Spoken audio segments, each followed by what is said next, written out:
A new unassuming CNBC article about in-office mandates is a shockingly perfect example of what we talk about here on this show often, right?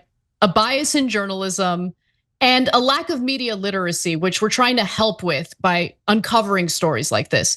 So you'll understand what we mean in just a moment. So for context, CNBC published this headline: why a CEO says bosses should embrace coffee badging.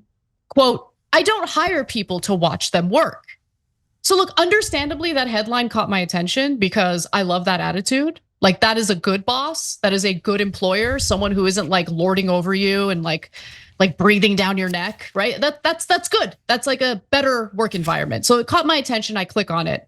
So the piece is about how a lot of workplaces these days have in-office mandates with bosses who get upset if their employees don't physically show up and instead insist to work from home.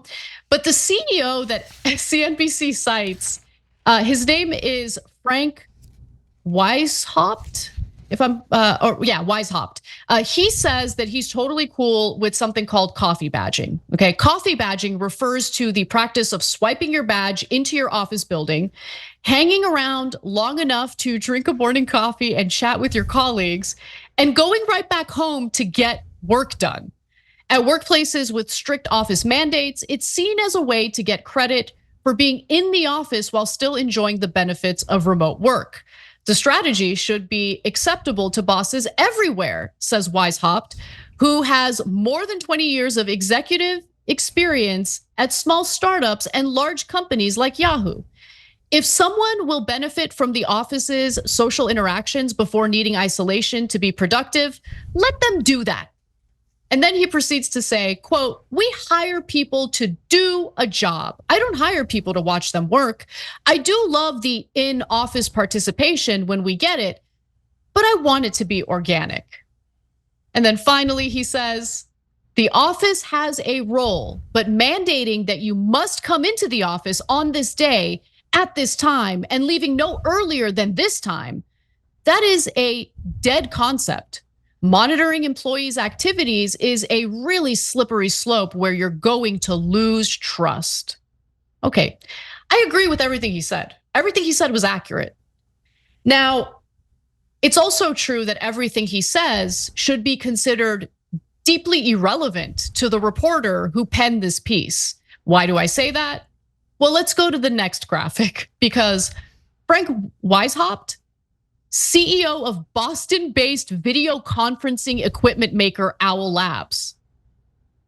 That's it. We don't need to read any more. That's it. Why? Like, there is a conflict of interest here, no?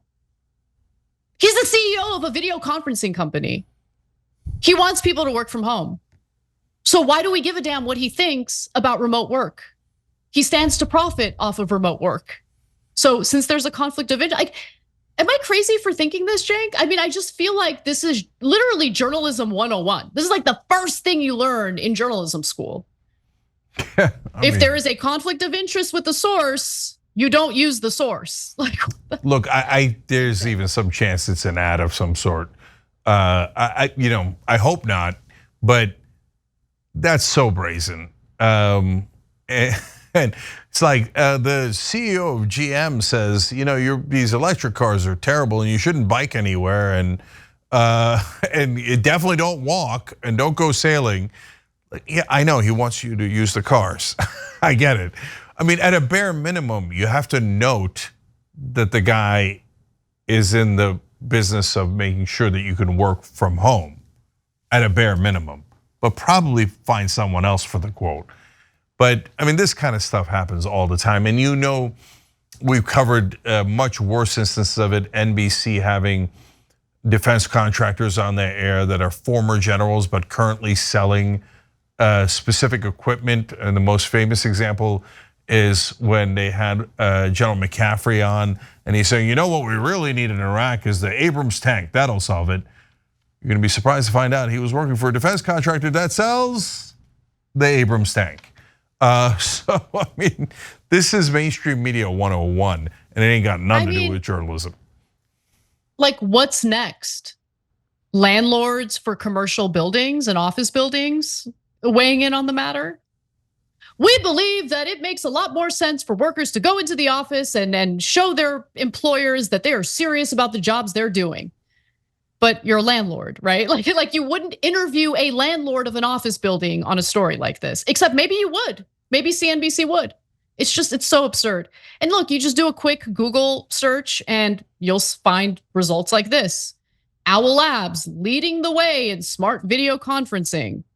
And then there's that sub portion that says, discover Owl Labs, the leader in hybrid work tech, 360 degree video conferencing with crystal clear audio and video for remote meetings that feel in person. They don't feel in person, and that's okay. They don't need to be in person. Like, we get the message. We're all talking to each other. We know what we need to do. Let's move on with our lives. It's gonna be all right.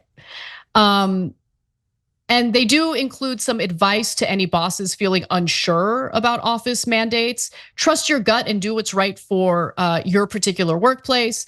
The office has a role, but it's more task-based. If I have meetings on Wednesday morning that need to be in person in the office, I will be. And if I choose to be in the office, the reminder of the day to finish my work, I'll do it. Oh, the remainder, I should say. Sorry, guys. The remainder of the day to finish my work, I'll do it. But if I want to do it in another location, I should be able to have that flexibility. Again, another comment from Frank. Besides which, they have to stop writing these articles entirely. Like, guys, we get it. If you are a company that needs people in the building, have them come back in the building. If you don't need it, you might also save yourself money by not requiring it, and your workers will probably be happy about it. So make the decision that makes sense for you, and everybody else let it go. And don't quote people that obviously have a vested financial interest in the story. These are not hard points, but again, a little bit hard for mainstream journalists to understand.